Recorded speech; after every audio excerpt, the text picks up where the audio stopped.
Hello friends. आज हम जानेंगे इलेक्ट्रॉन डिस्प्लेसमेंट इफेक्ट। सबसे पहले जानेंगे क्या होता है electron displacement effect. Effect due to the displacement of electron in organic molecule. Organic molecule में इलेक्ट्रॉन के डिस्प्लेसमेंट से जो मॉलिक्यूल के स्ट्रक्चर पे, उसकी रिएक्टिविटी पे, उसके बॉन्ड लेंथ पे, उसके डायपोल मोमेंट पे जो इफेक्ट होता है उसे बोलते हैं इलेक्ट्रॉन डिस्प्लेसमेंट इफेक्ट। लेकिन इलेक्ट्रॉन डिस्प्लेसमेंट होगा कैसे? मॉलिक्यूल में इलेक्ट्रॉन होता किधर है, कैसे होता है उसका डिस्प्लेसमेंट। सबसे पहले जानेंगे ऑर्गेनिक मॉलिक्यूल बना हुआ किससे होता है। ऑर्गेनिक मॉलिक्यूल बना हुआ होता है बॉन्डिंग के थ्रू। वहाँ पे अलग अलग टाइप की बॉन्डिंग होती है, ionic bonding, covalent bonding, metal bonding. लेकिन ऑर्गेनिक मॉलिक्यूल में मोस्टली कोवैलेंट बॉन्डिंग होती है। लेकिन कोवैलेंट बॉन्डिंग होता क्या है? कोवैलेंट बॉन्डिंग होता है शेयरिंग ऑफ इलेक्ट्रॉन। इसका मतलब दो एटम के बीच में इलेक्ट्रॉन की शेयरिंग से बॉन्ड बनता है, जो बॉन्डिंग थ्रू एक मॉलिक्यूल बनता है। लेकिन बॉन्डिंग अलग अलग टाइप की हो सकती है। डबल बॉन्ड हो सकता है, ट्रिपल बॉन्ड हो सकता है, मतलब पाई बॉन्ड्स हो सकते हैं। और जो सिंगल बॉन्ड होता है उसे हम बोलते हैं सिग्मा बॉन्ड। लेकिन इलेक्ट्रॉन का डिस्प्लेसमेंट मॉलिक्यूल में होगा कैसा, इलेक्ट्रॉन जाएगा किधर, इलेक्ट्रॉन के डिस्प्लेसमेंट होता कैसे? देखिए, अभी एक एग्जांपल दिया है जिसमें इथाइल क्लोराइड लिया है। इथाइल क्लोराइड में क्लोरीन एटम जो है इलेक्ट्रोनेगेटिव एटम है। जो इलेक्ट्रोनेगेटिव एटम होते हो इलेक्ट्रॉन डेंसिटी खुद की तरफ खींचते हैं, मतलब इलेक्ट्रॉन एटम की टेंडेंसी होती है कि इलेक्ट्रॉन खुद की तरफ खींचे, जिससे बॉन्डिंग का जो शेयरिंग है वो इसकी तरफ खींच रहा है। मतलब मॉलिक्यूल के रिएक्टिविटी पे फ़र्क पड़ रहा है, मतलब मॉलिक्यूल के स्ट्रक्चर में फ़र्क पड़ रहा है। मतलब जो नेगेटिव चार्ज दोनों में शेयर हुआ हुआ था, एक इलेक्ट्रॉन इसका था, एक इलेक्ट्रॉन इसका था, जो इलेक्ट्रॉन नेगेटिविटी की वजह से वो इलेक्ट्रॉन डेंसिटी इसकी तरफ खींच रहा है। मतलब वो शेयरिंग जो था इक्वली, वो प्रोपोर्शन क्लोरीन की तरफ ज़्यादा हो गया है। इस तरह का कोवैलेंट बॉन्डिंग में इलेक्ट्रॉन डिस्प्लेसमेंट का इफेक्ट होता है। मतलब ये पार्शियली डिस्प्लेसमेंट है, ये इलेक्ट्रॉन का शिफ्टिंग है। बराबर। अभी दूसरा एग्जांपल हम देख सकते हैं 1,3-ब्यूटाडाइन, जिसमें डीलोकलाइजेशन हो रहा है। डीलोकलाइजेशन मतलब इलेक्ट्रॉन के बॉन्डिंग की डीलोकलाइजेशन हो रहा है। एक जो बॉन्ड होता है दो इलेक्ट्रॉन के शेयरिंग से बना हुआ होता है, जो है पाई बॉन्ड है। और पाई बॉन्ड जो होता है वो लैटरल ओवरलैपिंग से बना होता है। मतलब परपेंडिकुलर जो लोब्स होती है दो, एक दूसरे को लैटरली ओवरलैप होके पाई बॉन्ड बनता है। और इधर पाई बॉन्ड का डीलोकलाइजेशन हो रहा है। तब इलेक्ट्रॉन जो पाई बॉन्ड में होते हैं वो डीलोकलाइजेशन थ्रू डिस्प्लेसमेंट कर रहा है। मतलब यहाँ से यहाँ पाई बॉन्ड गया है और ये पाई बॉन्ड इधर नेगेटिव चार्ज में कन्वर्ट हुआ है, तो इसका डिस्प्लेसमेंट यहाँ हुआ है और इसका डिस्प्लेसमेंट यहाँ हुआ है। अभी पाई बॉन्ड के इलेक्ट्रॉन हैं जो कहाँ जाएंगे, वो डिस्प्लेसमेंट होकर किधर जाएंगे? हमें पता है, हम मॉलिक्यूलर ऑर्बिटल थ्योरी पढ़े हुए हैं, जिसमें एक बॉन्डिंग मॉलिक्यूलर ऑर्बिटल होती है, एक एंटी बॉन्डिंग मॉलिक्यूलर ऑर्बिटल होती है। जो पाई बॉन्ड होता है, समझ लो पाई बॉन्ड है जो बॉन्डिंग मॉलिक्यूलर ऑर्बिटल में लेटरली ओवरलैप होकर बना हुआ है। और ये pi star bonding anti bonding molecular orbital है जो एम्प्टी है। उसको हम लूमो बोलते हैं और इसको हम होमो बोलते हैं। होमो का मतलब होता है हायर ऑक्यूपाइड मॉलिक्यूलर ऑर्बिटल, और लूमो का मतलब होता है लोअर अनऑक्यूपाइड मॉलिक्यूलर ऑर्बिटल। वो लोअर है और जिसमें इलेक्ट्रॉन नहीं है, इसलिए उसे बोलते हैं लोअर अनऑक्यूपाइड मॉलिक्यूलर। जो खाली है, जो इलेक्ट्रॉन डिस्प्लेसमेंट होके जाएगा इसमें जाएगा, जिससे इसकी स्टेबिलिटी बढ़ेगी, या अलग अलग तरह का रेजोनेंस स्ट्रक्चर मिलेगा, जिससे हम डिसाइड कर पाएंगे किसकी स्टेबिलिटी ज़्यादा है। उसकी एनर्जी स्टेट से उसको डिसाइड किया जाता है। और अभी हम आगे जानेंगे वो सब जो इफ़ेक्ट है, जो क्या क्या इफ़ेक्ट होता है, किस तरह का डिस्प्लेसमेंट होता है, वो हम आगे जानेंगे। ये तो इलेक्ट्रॉन डिस्प्लेसमेंट का खाली इंट्रोडक्शन था। इसके बाद हम जानेंगे displacement of electron pair in covalent bond can result in two types of polarization. एक परमानेंट पोलराइजेशन है, दूसरा टेम्पररी पोलराइजेशन है। सबसे पहले हम जानेंगे परमानेंट पोलराइजेशन और बाद में temporary polarization. What is the polarization? The separation of positive and negative charges in nucleus, atom, molecule और सिस्टम, इसे बोलते हैं पोलराइजेशन। यहाँ पर आप देख पा रहे हो वो जो नॉर्मल मॉलिक्यूल है, जो नॉर्मल मॉलिक्यूल बना हुआ है जिसमें कटायन और अनायन का दोनों का साइज सेम है, जिसमें पोलराइजेशन के चार्जेस सेपरेट नहीं हुए हैं।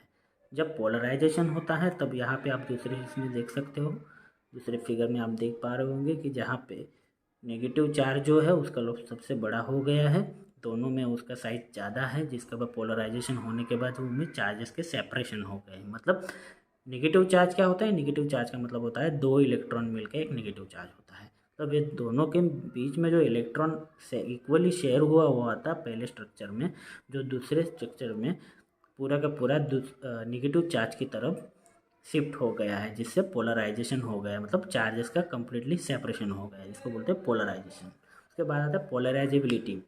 पोलराइजेबिलिटी क्या होता है? The tendency of anion to get polarize by cation is called as its polarisation.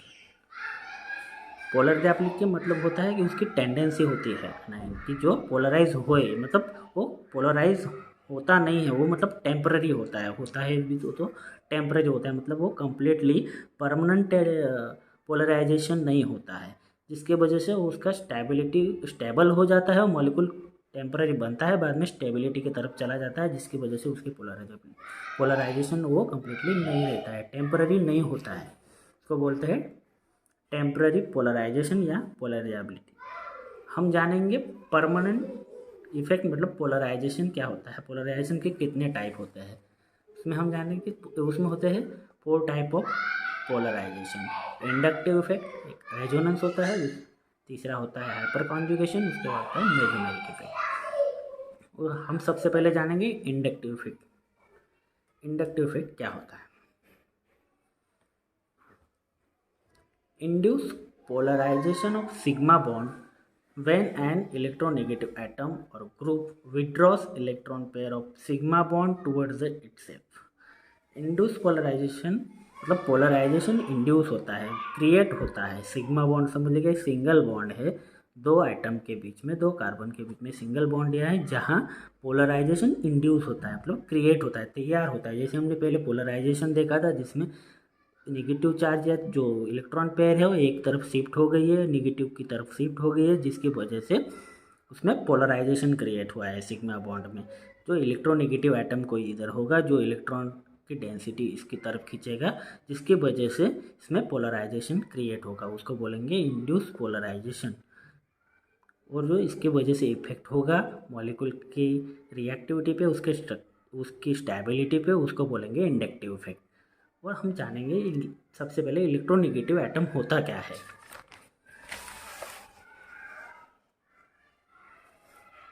Electronegativity होती है the ability of atom to attract shared electron in covalent bond. वो कोवैलेंट बॉन्ड में जो शेयर्ड इलेक्ट्रॉन होते हैं उसको अट्रैक्ट करने की जो कैपेसिटी होती है, जो एबिलिटी होती है एटम में, उसको बोलते हैं इलेक्ट्रोनेगेटिविटी। जहाँ पे हमने यहाँ पे इलेक्ट्रोनेगेटिविटी स्केल आपको दिखाया हुआ है। फ्लोरीन का 4 है, क्लोरीन का 3 है, ब्रोमीन का 2.8 है, उसके बाद आयोडीन का है 2.5। ये जो इलेक्ट्रोनेगेटिविटी स्केल है इससे आप पता कर पाओगे। यहाँ पे एक एग्जांपल भी दिया हुआ है, फ्लोरीन है जिसका क्लोरीन से ज़्यादा है, क्लोरीन का ब्रोमीन से ज़्यादा है, ब्रोमीन का आयोडीन से ज़्यादा है। पीरियोडिक टेबल में electronegativity increases in periodic table left to right. Periodic table में आप लेफ्ट से राइट की तरफ जाओगे तो इलेक्ट्रोनेगेटिविटी बढ़ती जाती है, मतलब आप देख पाओगे कार्बन की इलेक्ट्रोनेगेटिविटी 2.5 है, उसके बाद नाइट्रोजन आता है उसकी 3 है, ऑक्सीजन की 3.5 है, और ऑक्सीजन के बाद आता है फ्लोरीन जिसका 4 है। मतलब लेफ्ट टू राइट जा रहे हो तो इलेक्ट्रोनेगेटिविटी बढ़ रही है। और आप नीचे आओगे पीरियोडिक टेबल में तो उसमें अप टू डाउन आओगे तो इलेक्ट्रोनेगेटिविटी डिक्रीज होती है। देख सकते हो आप, फ्लोरीन के बाद क्लोरीन आता है, क्लोरीन के बाद ब्रोमीन आता है, उसके नीचे आयोडीन आता है, जिसमें फ्लोरीन की 4 है, क्लोरीन की 3 है, 2.8 है ब्रोमीन की, और आयोडीन की 2.5 है। मतलब एक के बाद एक डिक्रीज हो रही है जैसे जैसे हम नीचे जा रहे हैं। तो पीरियोडिक टेबल में फ्लोरीन के नीचे क्लोरीन, क्लोरीन के नीचे ब्रोमीन और ब्रोमीन के नीचे आयोडीन आता है। ये हम देख पा रहे हैं जो इलेक्ट्रोनेगेटिविटी का एक पीरियोडिक टेबल में स्केल दिया हुआ है।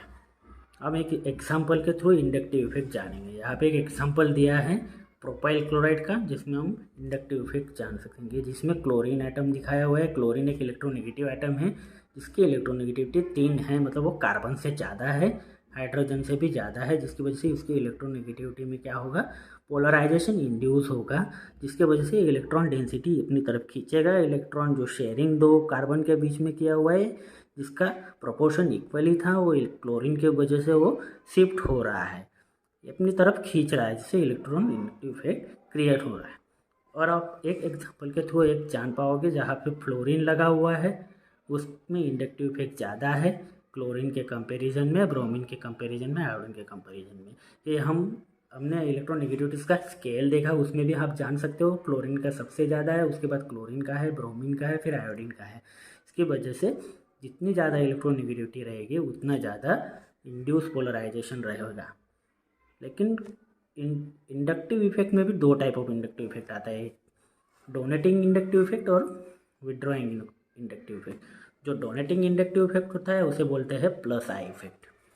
व्हेन केमिकल स्पीसीज और donating group has ability to donate electron such as alkyl group is as introduce as carbon chain. जो अल्काइल ग्रुप होते हैं, जो मिथाइल इथाइल, उसको अल्काइल ग्रुप बोलते हैं। जो सब्स्टिट्यूएंट की तरह किसी कार्बन पे लगे हुए होते हैं उसको बोलते हैं अल्काइल ग्रुप। जो जहाँ पे भी कार्बन पे लगे हुए होते हैं उससे इलेक्ट्रॉन डोनेटिंग इफेक्ट बढ़ता है। उसे इलेक्ट्रॉन डोनेटिंग इफेक्ट क्यों, इलेक्ट्रॉन डोनेटिंग ग्रुप क्यों बोलते हैं? क्योंकि हम देखा जाए तो पीरियोडिक टेबल में कार्बन की जो इलेक्ट्रोनेगेटिविटी है वो 2.5 है, और जो हाइड्रोजन की है 2.2 है। जो है वो इलेक्ट्रोनेगेटिविटी नेगेटिव एटम की से भी कम है, और ऑर्गेनिक मॉलिक्यूल में हाइड्रोकार्बन ही होते हैं, और हाइड्रोकार्बन में सबसे कम इलेक्ट्रोनेगेटिविटी कार्बन और हाइड्रोजन की है। और जो भी मॉलिक्यूल लगते हैं जैसे कि इलेक्ट्रोनेगेटिव एटम फ्लोरीन, क्लोरीन, उनसे उसकी इलेक्ट्रोनेगेटिविटी कम होने की वजह से वो डोनेटिंग हो जाते हैं, क्योंकि उनकी इलेक्ट्रोनेगेटिविटी कम है, मतलब ये डोनेटिंग हो जाएंगे और विड्रॉइंग की पावर उसमें नहीं रहेगी। हम इसमें एग्जाम्पल में देख पा रहे हैं डोनेटिंग इफेक्ट में, जो क्लोरीन को जो 3 मिथाइल ग्रुप लगे हैं क्लोरीन के नियर कार्बन में, जो 3 डोनेटिंग ग्रुप लगे हुए हैं अल्काइल ग्रुप, उसके वजह से इसकी रिएक्टिविटी ज़्यादा है। उसके बाद आइसोप्रोपाइल क्लोराइड है, जिसमें भी 2 मिथाइल ग्रुप है, जिससे 3 मिथाइल ग्रुप होने की वजह से इसकी रिएक्टिविटी ज़्यादा है, इसमें प्लस आई इफेक्ट ज़्यादा है। उसके बाद 1 मिथाइल ग्रुप है, उसके बाद 3 हाइड्रोजन सब्स्टिट्यूएंट है, मतलब इस पर एक भी मिथाइल ग्रुप सब्स्टिट्यूएंट नहीं है, इसकी वजह से इसकी list plus I inductive effect है। उसके बाद आता है minus I inductive effect. Minus I inductive effect क्या होता है? माइनस आई इफेक्ट और इलेक्ट्रॉन विड्रॉइंग इफेक्ट उसको बोला जाता है व्हेन और ग्रुप और chemical species has ability to withdraw electrons. जो इलेक्ट्रॉन को खींचने की जो कैपेबिलिटी होती है, एबिलिटी होती है, उसके वजह से जो इफेक्ट होता है उसे बोलते हैं माइनस आई इफेक्ट, जो हम एक एग्जाम्पल के थ्रू देख सकते हैं। इसमें देख रहे हो आप एसिडिक एसिड दिखाया गया है, जिसमें पोलराइज एसिड जो होते हैं वो donate plus I donate plus positive hydrogen ion, पानी में डालने के बाद हाइड्रोजन आयनाइजेशन हो जाता है। इसमें एक ऑक्सीजन पे नेगेटिव चार्ज है, हाइड्रोजन पे पॉजिटिव चार्ज है। जिसमें हम देख पा रहे हैं एक ऑर्डर दिया है, इंक्रीजिंग ऑर्डर दिया है, जिसमें सब्स्टिट्यूएंट दिया है मिथाइल ग्रुप में जो कार्बोनिल के बाजू में है, जिस पे सब्स्टिट्यूएंट बढ़ रहे हैं वैसे वैसे उसकी एसिडिटी कम हो रही है, मतलब माइनस आई इफेक्ट कम हो रहा है, डोनेटिंग इफेक्ट बढ़ रहा है। जिससे डोनेटिंग इफेक्ट बढ़ने से क्या होगा, ये जो नेगेटिव चार्ज जो और ये जो पॉजिटिव H प्लस आयन जो डिसोसिएट हुए हैं वो क्या होगा, डोनेटिंग इफेक्ट बढ़ने से इलेक्ट्रॉन नेगेटिव चार्ज को है जो फोर्स मिलेगा वो ये positive charge H plus ion को वापस ले लेगा और एसिडिक एसिड में कन्वर्ट हो जाएगा, मतलब इसके डिसोसिएट नहीं होगा, मतलब ये एसिड नहीं होगा। एसिड क्या होता है, जो भी पानी में डालने के बाद या एक्वस सॉल्यूशन में डालने के बाद उसका कंप्लीट डिसोसिएशन होता है, उसकी एसिडिक स्ट्रेंथ बढ़ती है। लेकिन डोनेटिंग इफेक्ट से क्या होगा, ये डोनेट करेगा, इसको डोनेट करने की वजह से इधर डीलोकलाइज होगा और डीलोकलाइज होके ये इसको एक्सट्रैक्ट करेगा, एक्सट्रैक्ट करके ये वापस एसिडिक एसिड में कन्वर्ट हो जाएगा, जो अनडिसोसिएट होता है, जिसकी वजह से उसकी एसिडिटी कम हो जाती है। वैसे डिक्रीजिंग ऑर्डर इंक्रीजिंग ऑर्डर दिखाया गया है, जिसमें एसिडिक एसिड का सबसे ज़्यादा है, जैसे जैसे सब्स्टिट्यूएंट बढ़ता है उसका कम हो रहा है। वो अगर हम यहाँ पे डोनेटिंग ग्रुप लगाया तो वो कम हो रहा है, अगर हमने वहाँ पे विड्रॉइंग ग्रुप लगा है तो उसकी एसिडिटी बढ़ती है कि वो हम देखते हैं। जिसमें हमने क्लोरीन आइटम लगाया हुए मिथाइल ग्रुप की जगह पे, जहाँ पे वो विड्रॉइंग ग्रुप है। विड्रॉइंग ग्रुप की वजह से क्या होगा, जो हमने जहाँ पे देखा एग्जांपल में, वहाँ पे वो पानी में एक्वस सॉल्यूशन में डालने के बाद वो क्या हो रहा है, डिसोसिएट हो रहे हैं। डिसोसिएट हो रहे हैं मतलब वो H+ आयंस और एसिटेट ग्रुप जो है नेगेटिव चार्ज उसमें डिसोसिएट हुए हैं। जब हम क्लोरीन आइटम सब्स्टिट्यूएंट लगाएंगे तो क्लोरीन आइटम क्या है, विड्रॉइंग ग्रुप है। विड्रॉइंग ग्रुप क्या करेगा, ये जो नेगेटिव चार्ज है डीलोकलाइजेशन थ्रू विड्रॉइंग पावर होने की वजह से क्या करेगा, इसकी तरफ खींचेगा। इसकी तरफ खींचेगा मतलब ये H+ को ले नहीं पाएगा। H+ को मतलब वापस वो एसिडिक एसिड में कन्वर्ट नहीं होगा या तो अनडिसोसिएट नहीं रहेगा, वो कम्प्लीटली डिसोसिएट होने की कोशिश करेगा। मतलब जितने विड्रॉइंग ग्रुप होंगे उतना ज़्यादा उसका डिसोसिएट पावर होगा। जब यहाँ पे देख पा रहे हो, यहाँ पे 3 क्लोरीन ग्रुप है, यहाँ पे 2 क्लोरीन ग्रुप है, एक हाइड्रोजन है। जहाँ पे एक क्लोरीन ग्रुप है, जब सब्स्टिट्यूएंट कम हो जा रहे हैं मतलब ये जो उसका इधर नेगेटिव चार्ज को H+ एब्स्ट्रैक्ट करने के बजाय वो डीलोकलाइज इधर हो रहा है, जिसकी वजह से एसिडिक एसिड की जो है स्ट्रेंथ बढ़ रही है। मतलब यहाँ पे आप देख पाओगे कि -I इंडक्टिव इफेक्ट और +I इंडक्टिव इफेक्ट जो है वो उसकी एसिडिक स्ट्रेंथ पे या बेसिक स्ट्रेंथ पे इफेक्ट करता है। मतलब मॉलिक्यूल के स्ट्रक्चर पे कैसे इफेक्ट कर रहा है आप देख पा रहे होंगे। जो इलेक्ट्रॉन शिफ्टिंग हो रही है, इलेक्ट्रॉन विड्रॉइंग हो रहा है या डोनेटिंग हो रहा है, जो इलेक्ट्रॉन का डिस्प्लेसमेंट जो हो रहा है इसमें इलेक्ट्रॉन डिस्प्लेसमेंट की वजह से वो मॉलिक्यूल के स्ट्रक्चर स्ट्रेंथ पे, उसके बॉन्ड ऑर्डर पे वो डिफेक्ट कर रहा है। वो हम यहाँ पे देख पा रहे हैं। हम कुछ पॉइंट से इंडक्टिव इफेक्ट को जान लेते हैं। इंडक्टिव इफेक्ट जो होता है वो वर्क करता है सिग्मा बॉन्ड पे, और सिग्मा बॉन्ड जो हमने सिंगल बॉन्ड देखा जिसमें इलेक्ट्रॉन विड्रॉइंग ग्रुप होता है या डोनेटिंग ग्रुप होता है, जिससे हमने वो देखा है। इसमें परमानेंट इफेक्ट होता है। परमानेंट इफेक्ट क्या होता है, जब तक ये मॉलिक्यूल रहेगा, मतलब जब तक ये मॉलिक्यूल में इलेक्ट्रॉन विड्रॉइंग ग्रुप है तब तक वो -I इंडक्टिव इफेक्ट दिखाएगा, जब तक डोनेटिंग ग्रुप है तब तक वो डोनेटिंग इफेक्ट दिखाएगा। मतलब वो परमानेंट इफेक्ट है, इससे हम जानना है।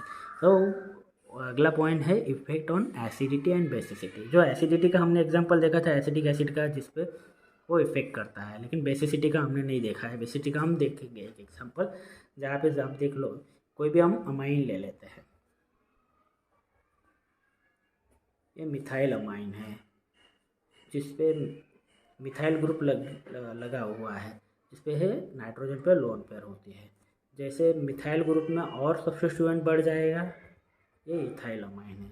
उसके वजह से क्या होगा, डोनेटिंग इफेक्ट की वजह से क्या होगा, ये लोन पेयर को फोर्स करेगा कि H+ को एक्सट्रैक्ट करे। मतलब ये बेस की बेसिसिटी बढ़ा रहा है। मतलब बेस क्या होता है, कोई भी प्रोटॉन को एक्सट्रैक्ट करना या तो हाइड्रोक्सिल आयन का पानी में डालते हुए डिसोसिएट होना है। इसमें हम लोन पेयर दिया हुआ है लेविस बेस, उसको कहा जाएगा, जिसे लोन पेयर डोनेट करके H+ एक्सट्रैक्ट करेगा।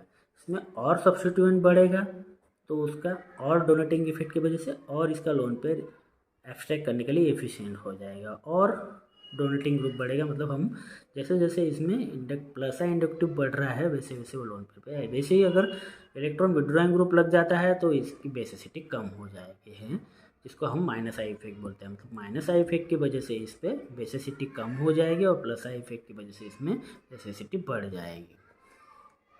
अगला पॉइंट है effect stability of carbocation, carbanion and free radical. वही होता है, जैसे हम एक एग्जांपल ले लेंगे, कोई हम टर्शियरी क्लोराइड ले लेते हैं।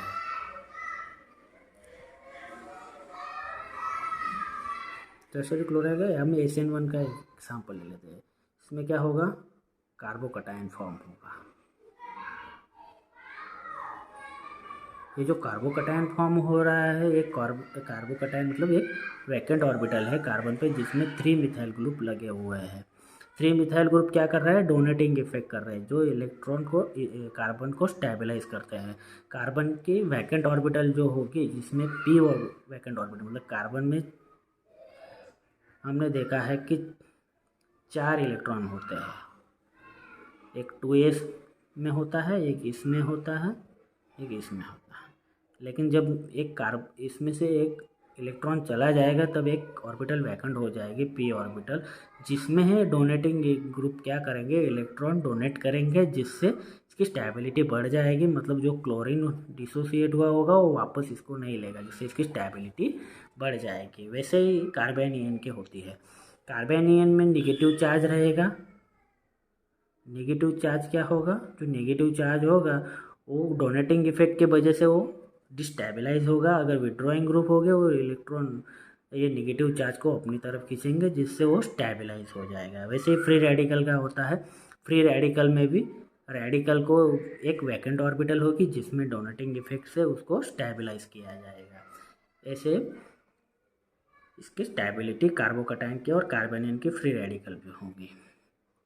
और अगला पॉइंट है decrease the effect at chain longest. जैसे जैसे देखा होगा हमने एग्जांपल, हमने एक इथाइल क्लोराइड का एग्जांपल आपको दिखाया था, जिसमें आप इथाइल क्लोराइड में आप देख सकते हो जैसे जैसे चेन बढ़ रही है, जैसे अभी इंडक्टिव इफेक्ट जो है, ये इलेक्ट्रोनेगेटिव एटम जो है, इलेक्ट्रॉन इस पे ज़्यादा इफेक्ट करेगा, इस पे उसका कम हो जाएगा। मतलब जैसे जैसे चेन बढ़ेगी ये पोलराइजेशन कम होते जाएगा, मतलब इंडक्टिव इफेक्ट कम होते जाएगा। ये इसमें ये पॉइंट में बताया हुआ है। इस तरह से यहाँ पे इंडक्टिव इफेक्ट का टॉपिक ख़त्म होता है। इसके बाद हम अगला टॉपिक जानेंगे। यहाँ तक हम ये वीडियो को स्टॉप करते हैं। और फ्रेंड्स, ये वीडियो को लाइक शेयर सब्सक्राइब करना मत भूलिए और कमेंट करना मत भूलिए।